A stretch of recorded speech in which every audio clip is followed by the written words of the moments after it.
Yo les bros, bienvenue sur Spatule Bro, je suis le chef et on se retrouve aujourd'hui pour notre review quasiment hebdomadaire des chapitres de One Piece qui, je le rappelle, sont disponibles légalement, gratuitement et en français sur l'application de la Shisha Manga Plus ainsi que sur le site de Glénat Max. Mais avant, petit instant auto-promo comme d'habitude, oui, Isekai'ra, mon light novel, disponible en version physique et numérique sur le Spatule Shop. Le 2 est en préparation, le lien est en description et en commentaire épinglé. Donc je vous laisse le soin d'aller découvrir tout ça. Deux bicraveurs de cité qui se retrouvent dans un isekai. C'est rigolo, il y a de l'épique, il y a du fanservice. C'est trop bien. Oui. Bon, un chapitre 1128. Bon, moi personnellement qui m'en touche une sans faire bouger l'autre, comme dirait l'autre. On a une vibe, globalement, une vibe un peu à l'ancienne, c'est vrai, dans ce chapitre, en mode on découvre un nouvel environnement. Ça fait longtemps qu'on n'avait pas eu ça. Vous me direz qu'on a vu ça un peu au début de l'Arc Eged, mais c'était fait d'un autre délire. On n'était pas tellement dans l'exploration. Là, on est vraiment dans l'exploration, le mystère. Où sommes-nous? Où avons-nous atterri? Qu'est-ce qui se passe dans ce nouveau monde qu'on découvre, cette nouvelle terre qu'on découvre? Ça me rappelle un peu quand ils ont découvert Thriller Bark. Où découvrir les zombies, les animaux qu'il y avait, le folklore qu'il y avait dans ce nouvel environnement, jusqu'à qu'ils finissent par découvrir qu'en fait ils étaient sur un bateau géant. Là on est un peu dans le même délire. Voilà. Alors par contre, on m'a fait beaucoup la remarque lors de la dernière review, qui date d'il y a un peu plus de 2 semaines, où on me disait mais chef, t'as rien compris au chapitre, t'es passé complètement à côté de l'analyse. On voit très bien dans le chapitre qu'en fait ils sont dans une illusion parce qu'il y a des erreurs de dessin qui sont bizarres, genre un coup l'ami elle a un short, un coup elle a une jupe. Luffy fait une attaque bizarre, il dit qu'il fait cette attaque alors qu'en fait il fait cette attaque là, ça se trouve en fait c'est Oda, il nous a fait un master plan pour nous faire croire que c'est la réalité alors qu'en fait c'est pas du tout la réalité. Voilà. Ah, il va falloir arrêter de se branler à un moment donné. Là. Non, mais faut dire les termes. À un moment donné, il va falloir arrêter la branlette. À un moment donné, ça suffit. Oui, il y a des erreurs de dessin dans le chapitre, mais parce que le gars, il s'envoie 15 000 planches semaine depuis 30 piges. Donc ça arrive des fois qu'il fait des erreurs de dessin, c'est tout. Il faut arrêter de surestimer le génie d'Oda à un moment donné. Le gars est très fort de chez Balèze. Le gars, c'est un génie qui marquera, qui laissera une empreinte indélébile sur le shonen manga, c'est sûr. Mais faut arrêter à un moment donné. Le gars, il dort 3 heures par nuit. Il n'a pas le temps de faire des trucs comme ça. Il faut arrêter, surtout qu'il ne l'a jamais fait avant. Donc pourquoi tout d'un coup, il s'est mis... c'est quoi ce chapitre? Je vais faire croire qu'ils sont dans la réalité et je vais mettre des détails, comme ça il n'y a que les fans d'hardcore qui vont pouvoir analyser. Mon cul. Il y en a qui disaient, oui mais le duo aux longues oreilles, ça sera Ener. Mais c'est dit dans le chapitre que c'est un putain de lapin. et que Luffy l'a mangé. C'est redit dans ce chapitre-là.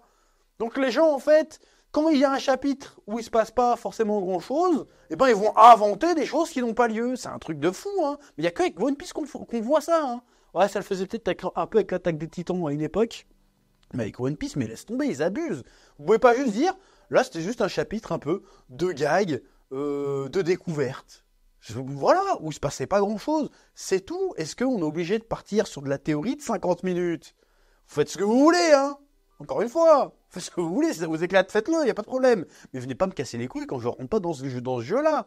À un moment donné, il faut parler de ce qu'il y a dans le chapitre, il faut parler de ce que ce chapitre nous donne. Il faut pas inventer des trucs qu'il n'y a pas à un moment donné. Ça suffit avec ça. Encore une fois, chacun fait ce qu'il veut, mais venez pas dire « Oh, ta review est pas terrible, t'as même pas relevé ceci, cela ». Il n'y a absolument rien de ce que vous avez relevé dans le chapitre précédent qui est pertinent dans le chapitre d'aujourd'hui. Alors comment on fait? C'est qui raconte de la merde à un moment donné? C'est qui se branle là? C'est moi qui viens et qui vous dit bon bah dans le chapitre il n'y a pas grand chose cette semaine donc voilà la revue va être courte. Ou encore une fois je clash personne. Mais à un moment donné faut se calmer à un moment donné. Bon bref, donc dans ce chapitre-là, on est un peu dans la même teneur que le chapitre précédent, c'est-à-dire qu'on est dans de la découverte. Alors par contre, là, il faut quand même reconnaître un truc. Je peux comprendre qu'on ait eu cette impression d'être dans un rêve, parce que la narration, depuis quelques chapitres, est assez bizarre. C'est-à-dire que j'ai l'impression qu'on n'a pas vraiment des scènes habituelles. J'ai l'impression, limite, qu'on a une scène par planche. C'est très très bizarre. C'est qu'on passe d'une scène à l'autre très très vite sans transition. Ça, c'est très très chelou. Alors, est-ce que c'est du fait que Oda veut raconter beaucoup de choses en peu de pages? Peut-être. Mais là, j'ai l'impression c'est vraiment un peu brouillon, un peu bourratif en termes d'information. C'est un reproche que je faisais déjà à Oda depuis de longues années, mais là, je trouve que ça s'accentue avec le temps. Et pour moi, c'est un problème. Je trouve que la narration est beaucoup trop abstraite. Il se passe beaucoup de choses, on n'a pas le temps de se poser dessus. D'ailleurs, la preuve de ça, c'est qu'il y a beaucoup de choses qui, à une certaine époque de One Piece, auraient été expliquées par le dessin, sont expliquées par le dialogue. Ça, c'est un problème. Ça veut dire que tu veux raconter trop de choses et que tu n'as pas assez de place pour le faire. Et tu te dis, mais frérot, tu n'as pas assez de place pour le faire, mais tu es quand même t'es presque à 1200 chapitres à un moment donné. Tu vois ce que je veux dire ou pas?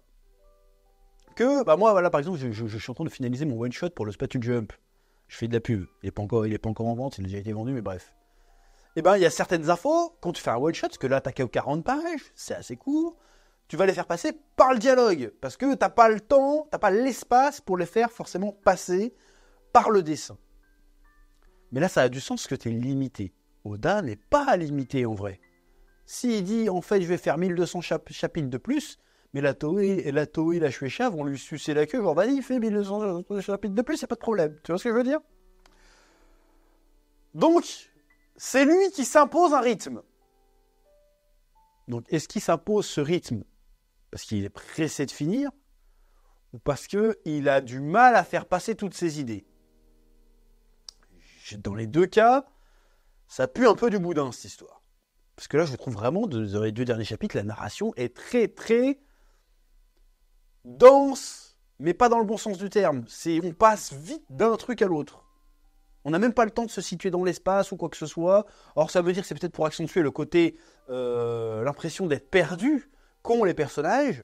Dans ce cas-là, effectivement, c'est plutôt bien fait.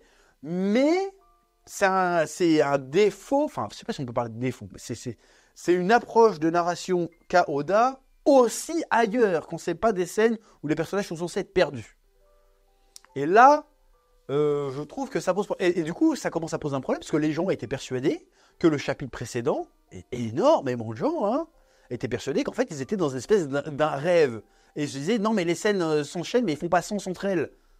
Le chapitre n'a pas de sens, c'est forcément un rêve, parce qu'Oda, c'est une masterclass d'écriture, donc normalement, ils savent tout ce qu'on voit, il y a un sens. Donc, ils sont partis... Comme ils n'ont pas compris la narration, parce que la narration est très chelou, et ils sont partis dans se faire une gymnastique mentale de non, c'est pas la narration qui a un problème, c'est moi qui ai un problème, qui n'ai pas compris, qu'en fait, il essaie de nous faire passer un message, une réflexion, voilà. Parce que moi, je suis un vrai fan de One Piece, donc je comprends. Non, peut-être juste que la narration est éclatée. Peut-être, des fois, il faut dire que le gars, ça fait 1200 chapitres qu'il bosse, il peut avoir des ratés, c'est possible, en fait. Ça me paraît pas déconnant.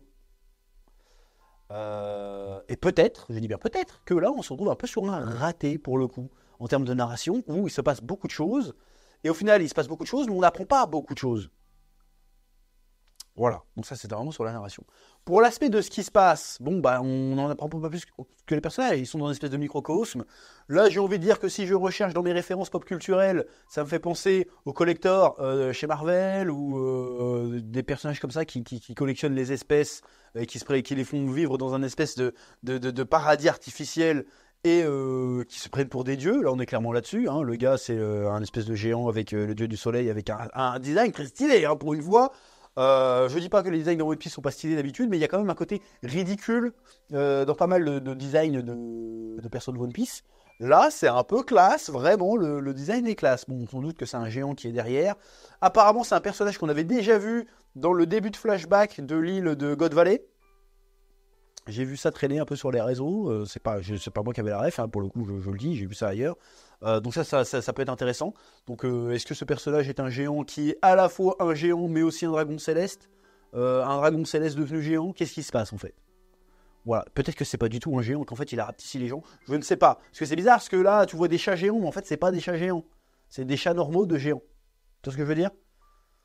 Donc c'est...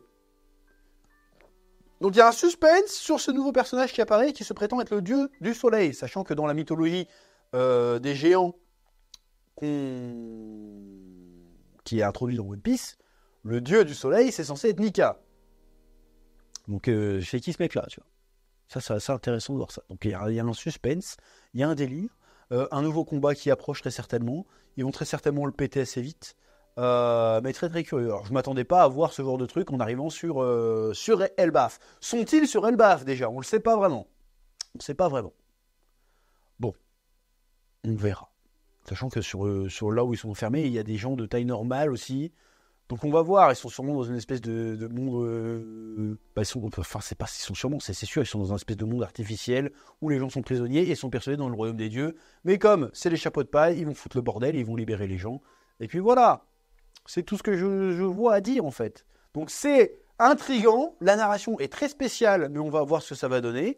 Voilà, qu'est-ce que tu veux que je te dise de plus? Je vais passer sur des théories, des machins. Ben non, il n'y a rien à théoriser là. J'espère que dans cet arc, Usopp, ça fait 25 ans qu'on attend, il va briller. Voilà, d'ailleurs, il y a une phrase de réplique de Luffy que je trouve intéressante. Il dit non mais Usopp, t'aurais pu le niquer le gros chat là. Ça t'a porté quand même. Donc voilà, ça fait longtemps que Usopp n'a pas brillé pour moi. Donc ça serait bien qu'il brille un peu dans ce chapitre, qu'il fasse des masterclass, ça serait cool. Voilà, c'est à peu près tout ce que j'ai à dire sur ce chapitre de One Piece, qui est sympathique, mais qui n'a rien de transcendant ou de fou en fait. C'est un chapitre de One Piece, un peu à l'ancienne, on est dans l'exploration, dans le gag. Voilà. Et dans le mystère, c'est très bien. Bref, je vous laisse le temps de me dire ce que vous en avez pensé dans les commentaires comme d'habitude. Et je vous dis à très bientôt sur Spatule Bro pour de nouvelles vidéos. Il risque d'en avoir pas mal ces temps-ci, hein, nouvelle saison d'animé, tout ça, t'inquiète.